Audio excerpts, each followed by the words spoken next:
এই ভিডিওতে আপনাদেরকে দেখাবো কিভাবে আপনি ইমো অ্যাকাউন্টের গুরুত্বপূর্ণ ব্যক্তিকে গোপন রাখবেন কিংবা হাইড করে রাখবেন।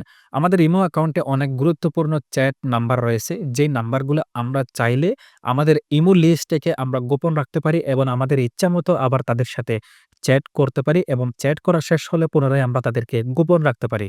ইমো অ্যাকাউন্টের এই বিশেষ সেটিংসটি যদি আপনারা শিখতে চান তাহলে আজকের এই ভিডিওটি সম্পূর্ণ দেখতে থাকুন। তো চলুন আর দেরি না করে ভিডিওটি শুরু করা যাক। তো ভিউয়ার্স সরাসরি আপনার অ্যান্ড্রয়েড মোবাইল থেকে ইমো অ্যাকাউন্টে প্রবেশ করবেন। ইমো অ্যাকাউন্টে প্রবেশ করার পর একদম উপর থেকে বাম পাশের কোনায় প্রোফাইল বাটন রয়েছে, আপনি সেখানে ক্লিক করবেন।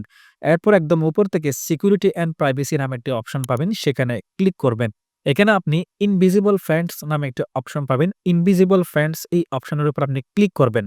ক্লিক করার পর আপনি এখানে অ্যাড ইনভিজিবল ফ্রেন্ডস নামে একটি অপশন পাবেন নিচে। এই অপশনের উপর ক্লিক করবেন।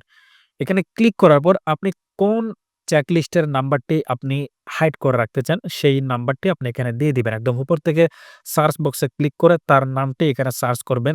সার্চ করার পরে তার নামটি এখানে আপনি সিলেক্ট করবেন। তো আপনি যেই নাম্বারটি হাইড করে রাখতে চান, সেই নাম্বারটি অর্থাৎ সেই ব্যক্তিটাকে সিলেক্ট করার পর আপনি এখান থেকে নিচ থেকে ডান বাটনে ক্লিক করবেন। তো এখানে একটি পাসওয়ার্ড সেট করে দিবেন। আপনি ছাড়া কোনো ব্যক্তি এই পাসওয়ার্ড জানবে না। এই পাসওয়ার্ড যদি কেউ না জানে তাহলে গোপন রাখা নাম্বারটি কেউ খুঁজে বের করতে পারবে না। পাসওয়ার্ড দেওয়া শেষ হলে এখানে নিচে এনাবল বাটন পাবেন। এনাবল বাটনে ক্লিক করার পর ফিঙ্গারপ্রিন্ট দিবেন। এনাবল বাটনে ক্লিক করার পর আপনার কাছ থেকে ফিঙ্গারপ্রিন্ট চাইবে। আপনি ফিঙ্গারপ্রিন্ট যদি দিয়ে দেন এখানে ডান অপশন আসবে। আপনি ডান অপশনে ক্লিক করবেন।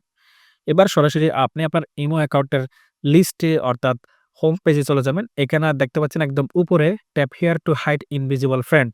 এখানে ৩ নম্বরের যে চ্যাট লিস্টে যেই ব্যক্তিটি আছে আমি তাকে হাইড করতে চাচ্ছি। এখনো হাইড হয়নি। তো আমি একদম উপরে যখন ট্যাপ করলাম সাথে, সাথে আমার ইমো অ্যাকাউন্টের লিস্ট থেকে হোম পেজ থেকে সেই ব্যক্তিটি গোপন হয়ে গেছে, উধাও হয়ে গেছে। এখন কেউ চাইলেও তাকে আর খুঁজে বের করতে পারবে না এবং তার সাথে চ্যাট করতে পারবে না।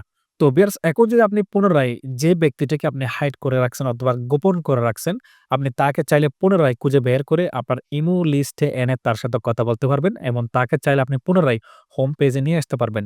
সরাসরি আপনি আপনার ইমো অ্যাকাউন্টের প্রোফাইলে ক্লিক করবেন। এবার সেম ভাবে একই উপরে সিকিউরিটি অ্যান্ড প্রাইভেসি অপশনে ক্লিক করে এখানে আপনি ইনভিজিবল ফ্রেন্ড অপশনে ক্লিক করে আপনার কাছ থেকে পাসওয়ার্ড কিংবা ফিঙ্গারপ্রিন্ট চাইবে। আপনি সেটা দিয়ে যখন প্রবেশ করবেন এখানে আপনি ইনভিজিবল ফ্রেন্ডস লিস্টের মধ্যে যতগুলো অ্যাকাউন্ট ঢুকায়ে রাখবেন, হাইড করে রাখবেন সবগুলো আপনি এখানে দেখতে পাবেন। তো আপনি চাইলে সেই লিস্টের উপর ক্লিক করে সেই ব্যক্তির অ্যাকাউন্টের নাম্বার কিংবা নামের উপর ক্লিক করে আপনি খুব সহজে তার সাথে পুনরায় চ্যাট করতে পারবেন, কথা বলতে পারবেন। এখন আপনি যদি কখনো চান যে এই ব্যক্তিটাকে ইনভিজিবল ফ্রেন্ড লিস্ট থেকে আপনি রিমুভ করবেন, আপনি তাকে হোম পেজে নিয়ে যাবেন, তাহলে আপনি সরাসরি এই ইনভিজিবল ফ্রেন্ড যেগুলো এড করবেন তার ডান পাশে এখানে 3 ডট মেনু পাবেন। এই 3 ডট মেনুতে ক্লিক করলে রিমুভ বাটন পেয়ে যাবেন। আপনি রিমুভ অপশনে ক্লিক করলে এখানে কনফার্ম বাটন আসবে। কনফার্ম বাটনে ক্লিক করে দিবেন। দেখতে পাচ্ছেন সেই ব্যক্তিটি এখন ইনভিজিবল ফ্রেন্ড অপশন থেকে চলে গেছে। অর্থাৎ আমি তাকে যেখানে হাইড করে রাখছিলাম, গোপন রাখছিলাম সেখান থেকে চলে গেছে। এখন আমি যদি আমার ইমো অ্যাকাউন্টের হোম পেজে চলে আসি, আমি ৩ নম্বর অপশনে সেই ব্যক্তিটাকে এখন আমি দেখতে পাচ্ছি। তো এইভাবে আপনি খুব সহজে যে গোপন নাম্বার কিংবা চ্যাট গুলো রয়েছে, গোপন ব্যক্তি রয়েছে তাদেরকে আপনি চাইলে ইনভিজিবল ফ্রেন্ড এর মাধ্যমে তাদেরকে উধাও করে দিতে পারেন অথবা আপনার ইমো অ্যাকাউন্টের হোম পেজ থেকে তাদেরকে গোপন রাখতে পারেন। আবার চাইলে ইমো অ্যাকাউন্টের হোম পেজে নিয়ে আসতে পারেন। তো আশা করি ভিডিওটি আপনার কাজে লাগবে। যদি ভিডিওটি ভালো লাগে অবশ্যই আমাদের ভিডিওতে লাইক, কমেন্ট, শেয়ার করবেন। তো আজকে এটুকু। সবাই ভালো থাকবেন। আল্লাহ হাফেজ।